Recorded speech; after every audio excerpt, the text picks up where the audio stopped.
একজন মেয়ে medical representative হওয়া শুধু একটি পেশা নয়, এটি প্রতিদিন নতুন চ্যালেঞ্জের মুখোমুখি হওয়ার একটি যাত্রা।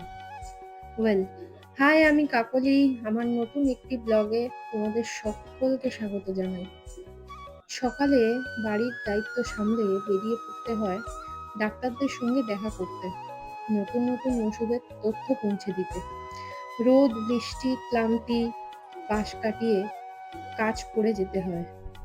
অনেকেই মনে করেন এই পেশা শুধুই ছেলেদের জন্য, কিন্তু আজ অসংখ্য মেয়ে প্রমাণ করে দিয়েছে যে ইচ্ছাশক্তি আর পরিশ্রম থাকলে কোনো কাজই অসম্ভব নয়।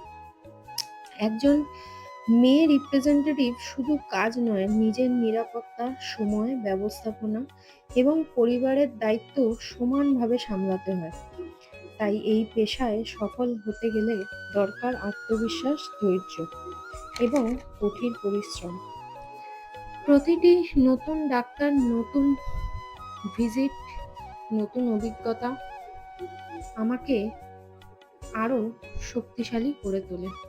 আমি একজন মেয়ে রিপ্রেজেন্টেটিভ, এই পথটা সহজ নয়, কিন্তু নিজের পরিচয় তৈরি করার আনন্দই সবচেয়ে বড়। আর সেই কারণেই আমি গর্বের সঙ্গে বলি, আমি মেডিকেল রিপ্রেজেন্টেটিভ। আমি যখন এই প্রফেশনে এসছিলাম, আমার চারদিকে এত মেয়ে কাজ করতো না। তবে যত সময় গেছে, যত দিন গেছে, ছেলেদের কাঁধে কাঁধ মিলিয়ে এখন মেয়েরাও এই প্রফেশনে এসছে। কিন্তু এই পথটা মোটেই সহজ নয়।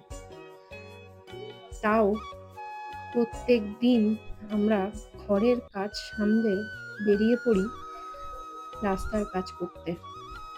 এটুকুই বলবো, আমার কাজ নিয়ে আমি খুবই হ্যাপি। Thank you.